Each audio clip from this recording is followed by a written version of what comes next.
সম্মানিত দর্শক, আমি সাধারণত স্থানীয় বিষয়গুলো নিয়ে আলোচনা করি। আজকে আমাদের যে কূটনৈতিক অবস্থান এবং রাজনৈতিক দলগুলোর সঙ্গে যে বিদেশের সম্পর্ক, সেগুলো নিয়ে একটু আলোচনা করব। আপনারা সবাই জানেন যে গত কয়েক বছর যাবৎ আন্তর্জাতিক অঙ্গনে বিএনপি অনেকটা বন্ধুহীন অবস্থায় ছিল। আমেরিকার সঙ্গে একটি সুসম্পর্ক স্থাপন করার জন্য লবিস্ট নিয়োগ করা থেকে শুরু করে নানা রকম চেষ্টা তদবির করা হয়েছে, কিন্তু আমি যতটুকু জানি সেখানে ঠিক ওইরকম কাঙ্ক্ষিত ফলাফল আসে। হোয়াইট হাউসের প্রেস ব্রিফিং, জাতিসংঘের প্রেস ব্রিফিং, এই দুটো জায়গাতে বিএনপির একজন প্রতিনিধি সেখানে থাকতেন এবং বিভিন্ন প্রশ্ন করতেন, এবং সেই প্রশ্নের উত্তর এবং সেই প্রশ্ন করা, এটা কি এ যাবৎকালে বিএনপির সবচেয়ে বড় নিজেদের আন্তর্জাতিক সফলতা হিসেবে বলতে পারে। কিন্তু সত্যিকার অর্থে সরকারি লেভেলে, সিনেট অফিসে, জাস্টিস ডিপার্টমেন্টে, পেন্টাগনে, স্টেট ডিপার্টমেন্টে, হোয়াইট হাউসে, এই সকল জায়গাতে বিএনপির নিয়োগকৃত লবিস্ট বা বিএনপির যারা লোকজন সেখানে খুব সফলতা অর্জন করেছেন, এটা আমার জানা নেই। দ্বিতীয়ত, রাষ্ট্রীয় পর্যায়ে অর্থাৎ প্রেসিডেন্ট জো বাইডেন, ব্লিংকেন থেকে শুরু করে অন্যান্য এই গুরুত্বপূর্ণ পদগুলো যারা আছেন, তাদের সঙ্গে সাধারণত যদি কূটনৈতিক অঙ্গনের সম্পর্ক থাকতো, তাহলে মিস্টার ফখরুল ইসলাম আলমগীর, জনাব তারেক রহমান, তাদের সঙ্গে তাদের দেখা সাক্ষাৎ হতো, কথাবার্তা হতো এবং আরও অনেক কিছু দুধ বিনিময় হতো। তো আমি যেহেতু বিএনপির ঠিক ওরকম ঘরের লোক নই, বাইরে থেকে যতটুকু দেখেছি এরকম কোনো ঘটনা ঘটেছে সেটি আমার জানা নেই। তবে একটা সময় বিএনপির সঙ্গে চীনের পারিবারিক একটা সম্পর্ক ছিল। চীনে যারা এই ক্ষমতায় এসেছে তারা সবসময় বিএনপির সঙ্গে সেই ঐতিহাসিকভাবে সেই জিয়াউর রহমান সাহেবের জমানা থেকে, এবং আমি মনে করি এখনও পর্যন্ত সাইড লাইনে ডাইরেক্টলি ইনডাইরেক্টলি বিএনপির সঙ্গে একটা সম্পর্ক রাখছে। পলিটিক্যাল, তারপরে business relationship, as well as diplomatic relationship. Sheikh হাসিনার জমানাতে চীনের সঙ্গে তাদের একটা ভালো সম্পর্ক ছিল, কিন্তু বিএনপির সঙ্গে চীনের সম্পর্কটা কিন্তু কখনো নষ্ট হয়নি।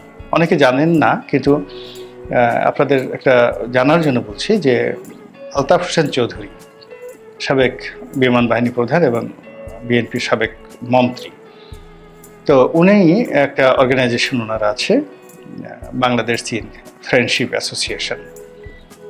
তো এই সংগঠনটির মাধ্যমে চীনের একেবারে সর্বোচ্চ পর্যায়ের যারা লোকজন, তাদের সঙ্গে নিয়মিত বিএনপির যোগাযোগ হতো এবং হচ্ছে সেই প্রথম থেকেই, যে 2009 থেকেই। এবং এই প্রতিষ্ঠানটির মাধ্যমে অনেক বিএনপির নেতা চীন ভ্রমণ করেছেন চীনের রাষ্ট্রীয় মেহমান হিসেবে। আবার এই প্রতিষ্ঠানের মেহমান হয়ে অনেক ঊর্ধ্বতন চীনা কর্মকর্তা বাংলাদেশে এসেছেন। তো আওয়ামী লীগ এই বিষয়টা ধরতে পারেনি কূটনৈতিক অঙ্গনে, বা তাদের যে গোয়েন্দা গ্রুপ রয়েছে তাদের মাধ্যমে এই বিষয়টা তারা কগনিজেন্সে নিতে পারেননি, অথবা তারা এটাকে নেগলেক্ট করেছেন। কিন্তু বিএনপি ঠিকই চীনের সঙ্গে এই গুরুত্বপূর্ণ সম্পর্কটা তারা রেখেছে, যেটা আমেরিকার সঙ্গে চেষ্টা করার পরেও পারেনি। দ্বিতীয়ত, যখন শামসুর মুবিন সাহেব ছিলেন বিএনপির সঙ্গে, শামসুর মুবিন চৌধুরীর একটা ভালো ব্যক্তিগত কানেকশন ভারতের সঙ্গে ছিল এবং এখনও আছে, এতে কোনো সন্দেহ নেই। কিংবা রিয়াজ রহমান সাহেব যখন ছিলেন একজন ঝানু কূটনীতিবিদ হিসাবে, আমাদের যে দূতাবাসগুলো তাদের সঙ্গে রিয়াজ রহমান সাহেবের একটা ভালো সম্পর্ক ছিল। তো শামসুর মুবিন সাহেবের দুতিয়ালিতে ভারতের সঙ্গে বিএনপির একটা সম্পর্ক গড়ে ওঠে, এবং এর ফলে যখন বিএনপির চেয়ারপারসন বেগম খালেদা জিয়া তিনি বিরোধী দলীয় নেত্রী হিসেবে দিল্লিতে গেলেন, মনমোহন সিং স্বয়ং সকল প্রোটোকল ভেঙে তিনি এয়ারপোর্টে এসে তাকে কিন্তু রিসিভ করেছিলেন। এটা ছিল বিএনপির একটা নিদারুণ, মানে যাকে বলা হয় বিস্ময়কর বৈপ্লবিক কূটনৈতিক সফলতা। এই সফলতা এখনো পর্যন্ত স্বাধীন বাংলাদেশে কোনো বিরোধী দল এখন পর্যন্ত সেটা পায়নি, এবং আগামীতে পাবে কিনা এটা আমরা বলতে পারবো না। বাট বিএনপি এটা পেরেছে, সেটা বেগম খালেদা জিয়ার কারিশমা হোক, শামসুর মোবিন চৌধুরীর কারিশমা হোক, বা তারেক রহমান সাহেবের কারিশমা হোক, বাট ইট হ্যাপেন্ড। তো সেই জিনিসটি পরবর্তীতে রাখা যায়নি বা থাকেনি, সেটা নিয়ে দীর্ঘ আলোচনা। কিন্তু বিএনপির সঙ্গে ভারতের একটা সাইডলাইন সম্পর্ক থাকে, সবসময় থাকে। তো আওয়ামী লীগের কারণে এবং জামাতের কারণে, জামাতের সাথে বিএনপির খুব ধরম মরম সম্পর্কের কারণে মধ্যেখানে এই সম্পর্কটা অনেকটা ছেদ পড়েছিল। India was very unhappy. এখন পরিবর্তিত পরিস্থিতিতে যেটি হয়েছে সেটি হলো জামাতের সঙ্গে বিএনপির যে দা কুমড়ার সম্পর্ক, সেই দা কুমড়ার সম্পর্কের পাশাপাশি সাম্প্রতিক সময়ে আমাদের দেশে ইসলামপন্থীদের যে বিরাট জাগরণ এবং চারিদিকে যেভাবে ইসলামাইজেশনের জয় জয়কার হচ্ছে, এবং ইসলামপন্থীরা রাষ্ট্র ক্ষমতায় আসার জন্য যে একটা মাস্টার প্ল্যান নিয়ে এগুচ্ছে, এটা ভারত মনে করছে তাদের জন্য এটা জীবন মরণ সমস্যা। বাংলাদেশে যদি তালেবানি টাইপের একটি সরকার প্রতিষ্ঠিত হয়ে যায় বা এরদোয়ান টাইপের একটি সরকার প্রতিষ্ঠিত হয়ে যায়, সেক্ষেত্রে ভারতের যে সেভেন সিস্টার্স, আগামী 1 বছরের মধ্যে সেভেন সিস্টার্সের কয়টা যে স্বাধীন হয় তার কোনো নামগন্ধ আমরা এখন, তার কোনো ইয়াত্তা আমরা এখন পর্যন্ত করতে পারব না। তো ভারত যে কোনো কারণেই হোক এখন বিএনপির সঙ্গে সম্পর্ক করার জন্য মরিয়া হয়ে পড়েছে। এই কারণ হলো তারা বুঝতে পেরেছে যে আওয়ামী লীগের সঙ্গে তাদের যে অতিরিক্ত দহরম মহরম, এটি মূলত তাদের কোনো ভালো পরিণতি দেখে আনেনি। 2 নম্বর হলো যে এখন আওয়ামী লীগকে কোলে নিয়ে বসে থাকা, শেখ হাসিনাকে আবার বাংলাদেশে আনা, আবার একটা পাপের সরকার তৈরি করা, এটি ভারতের জন্য অনেকটা সুয়ের পেছন দিয়ে উট ঢোকানোর মতো যে অসম্ভব বিষয় আমরা বলি প্রবাদ প্রবচনে, ঠিক সেই রকমই ঘটনা। তো যাই হোক, এই জন্য তারা বিকল্প খুঁজছে। এখন ভারত যে বিকল্প খুঁজছে, সেই বিকল্প তো ডক্টর ইউনূস হবেন না, কিংবা সমন্বয়ক যারা আছেন তারা হবেন না, জাতীয় পার্টি হবেন না। জাতীয় পার্টিকে অবশ্যই বিএনপির সঙ্গে অ্যাড করে দেওয়া হবে, তো ওটা পরে আসছি। এখানে আমার কাছে যেটা মনে হচ্ছে সেটি হলো যে সাম্প্রতিক সময় বিএনপির সঙ্গে ভারতের যে বৈঠক, প্রকাশ্যে কিছু বৈঠক হয়েছে এবং গোপনে কিছু বৈঠক হয়েছে, এবং একটা স্ট্রং নেটওয়ার্ক আছে বিএনপির মধ্যে যাদেরকে ভারতপন্থী বলা হয়। তো এর মধ্যে যেমন গয়েশ্বর রায়কে সবাই বলে যে এটা এই দাদা ভারতপন্থী লোক, ভারতের একেবারে খুব ঘনিষ্ঠ রয়্যাল লোক গয়েশ্বর রায়। আমির খুসরো মাহমুদ চৌধুরী, তাকেও ভারতের রয়্যাল লোক বলা হয়। তারপরে মিস্টার টুকু, ইকবাল মাহমুদ টুকু, তো তিনি তো একেবারে রয়ের পকেটের লোক। এইভাবে কিন্তু দলের মধ্যে ঠাট্টা হয়, মস্করা হয়, পক্ষে বিপক্ষে কথাবার্তা হয়। আমি সত্য মিথ্যা জানি না, আমি শুধুমাত্র কথাগুলো বললাম। আবার আমেরিকা, সেই মিস্টার পিটার ডিহাস তার নিজের মুখের কথা, মানে বিএনপির এই যে ভারতমুখী, ভারতের সাথে সম্পর্ক করার যে চেষ্টা, এটা আমেরিকা কখনোই স্বাভাবিকভাবে নিতে পারেনি এবং তারা বিএনপিকে বন্ধু হিসেবে গ্রহণ করেনি। তো এই কারণে তাদের অভিমান ছিল, এবং এর মধ্যেই এই অলৌকিকভাবে আমাদের যে ডক্টর মোহাম্মদ ইউনূসের ক্ষমতা লাভ, সমন্বয়কদের উত্থান, শেখ হাসিনার পলায়নে, পুরো জিনিসটা আসলে ডক্টর মোহাম্মদ ইউনূস বলার চেষ্টা করেছেন যে it is well planned, well designed, এবং এটার পিছনে অনেক শ্রম আছে, অনেক মেধা আছে, অনেক মাস্টার মাইন্ড আছে। It's all are fake. কোনো মাস্টার মাইন্ড ছিল না, কোনো রকম ওয়েল ডিজাইন ছিল না, এর সঙ্গে আমেরিকার কোনো রকম কিছু ছিল না। It happen just a accident, just an accident. এটা যদি এই ঘটনার জন্য কাউকে আপনি যাকে বলা হয় পুরস্কৃত করতে চান এই গণ অভ্যুত্থানের জন্য, 1 নম্বরে পুরস্কৃত করবেন শেখ হাসিনার মানে মুখ, ঠোঁট, আমরা যেটাকে বলে থুতনি আঞ্চলিক ভাষায়, তো তার চোপা, এটাকে আপনাকে 1 নম্বর ধন্যবাদ দিতে হবে যে শেখ হাসিনার মুখ, থুতনি, চোপা। 3 নম্বর হলো শেখ হাসিনার অহংবোধ 2 নম্বরে। আর আরেকজন লোক বিচারপতি জাস্টিস মানিক, তাকেও আপনাকে পুরস্কার করতে হবে, কারণ এই ভদ্রলোক কয়েকটি টক শোতে গিয়ে তিনি শেখ হাসিনার ল্যাঙ্গুয়েজটিকে ম্যাটারালাইজ করেছেন, অর্থাৎ শেখ হাসিনা যে রাজাকারের বাচ্চা বলে গালি দিয়েছেন, এই গালিটিতে তিনি ঘি ঢেলে এসেছেন এবং তার পরপর দুটো টক শো, এটিএন নিউজ একটা টক শো, এটা আমার সাথে হয়েছিল, আরেকটা টক শো আমার সঙ্গে হয়েছিল, সেটা ছিল চ্যানেল আইতে। এই দুটো টক শো আন্দোলনের মাঠে রীতিমতো পেট্রোল ঢেলে দিয়েছিল।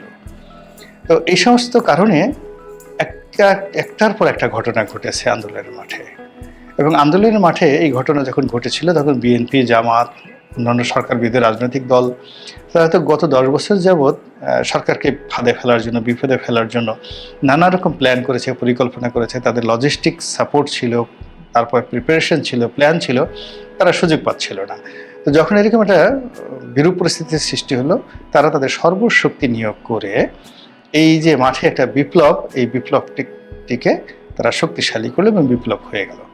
এবং বিপ্লব হয়ে যাওয়ার পরে যারা বিপ্লবের সফলতার দাবিদার, তাদের জন্য সেই বিখ্যাত একটা গল্প, সেই বিখ্যাত গল্প সেটি হলো যে এক লোক সেই বিরাট একটা মানে গর্ত, সেটা পার হতে হবে।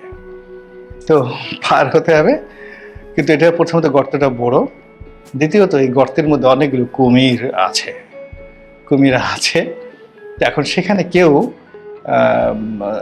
লাফ দিয়ে সে পার হতে পারছিল না।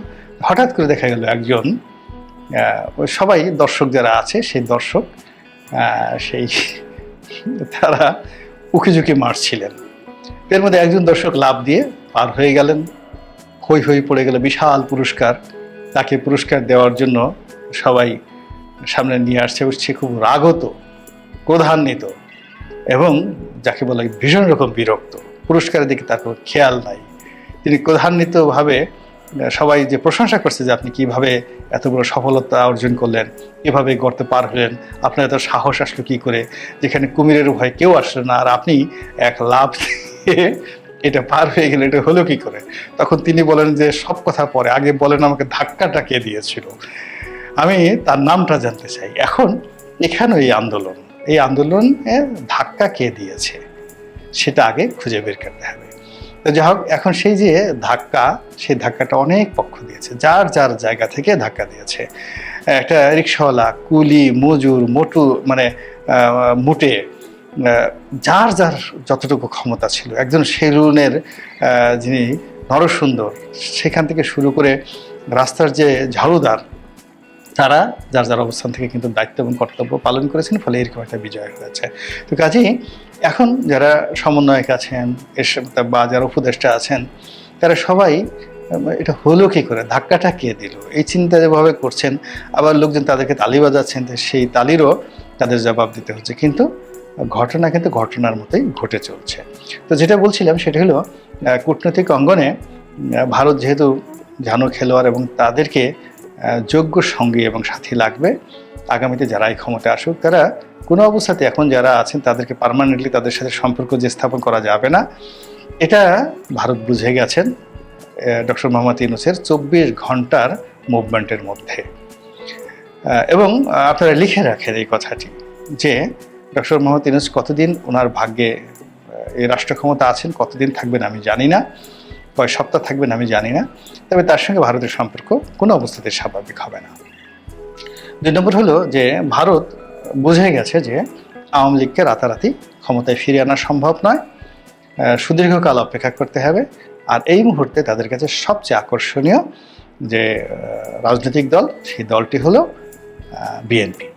এবং বিএনপিকে লজিস্টিক সাপোর্ট দেওয়ার জন্য তাদের যে ছোট ছোট দলগুলো রয়েছে, যেমন জাতীয় পার্টি আছে, হাসানুল হক ইনুর দল আছে, রাশেদ খান মেননের দল আছে, দেখা গেল কতগুলো পরিচিত মুখ বাদ দিয়ে তাদের কমিউনিস্ট পার্টি আছে, বাসদ আছে, তারপরে জাসদ যে আর একটা গ্রুপ আছে, ইনু সাহেবের যে উল্টো আর একটা গ্রুপ আছে, শরীফ নুরুল আম্বিয়া, সেই গ্রুপগুলো আছে, তাদের সঙ্গে কিন্তু ভারতের সম্পর্ক ভালো। তো কাজেই বিএনপিকে লজিস্টিক সাপোর্ট দেওয়ার জন্য রাজনীতির যে মঞ্চ, সেই মঞ্চ তৈরি হচ্ছে, এবং ভারত তাদের সেই পুরনো বন্ধু বিএনপি, তাদের সঙ্গে আবার সম্পর্কটা স্থাপন করার জন্য চেষ্টা করে যাচ্ছে। এবং এটি কোনো অলৌকিক গল্প নয়, স্বয়ং শেখ হাসিনা বলেছিলেন যে 2001 সনে ভারতই তাকে ক্ষমতা থেকে তাকে তাড়িয়েছে। এবং এইবারের যে ঘটনা, বাংলাদেশ থেকে তার ভারতে পালিয়ে যাওয়া, এটার জন্য অনেকে ভারতকে দায়ী করেন যে ভারত যদি না চাইতেও তাহলে হয়তো শেখ হাসিনা থাকতে পারতো, রক্তারক্তি হতো কিন্তু শেখ হাসিনা থাকতে পারতো। কিন্তু ভারত এই দেশে তাদের বিনিয়োগ এবং ভবিষ্যতের রাজনীতি এবং স্থিতিশীলতা এর জন্য শেখ হাসিনাকে সরিয়ে নেওয়াটাই তারা উত্তম মনে করেছে, এবং তারা জাস্ট উপরে দিদি দিদি বলে নিচে কেটে আচ্ছা মতো মলম লাগিয়ে দিয়েছে। তো এই অবস্থায় বিএনপির জন্য যে সৌভাগ্যের একটা দ্বার উন্মোচিত হয়েছে, কূটনীতির একটা নতুন দ্বার উন্মোচিত হয়েছে, এটি বিএনপি কীভাবে কাজে লাগায় সেটাই এখন দেখার বিষয়। আল্লাহ আমাদের সবাইকে হিদায়াত দান করুন এবং হেফাজত করুন।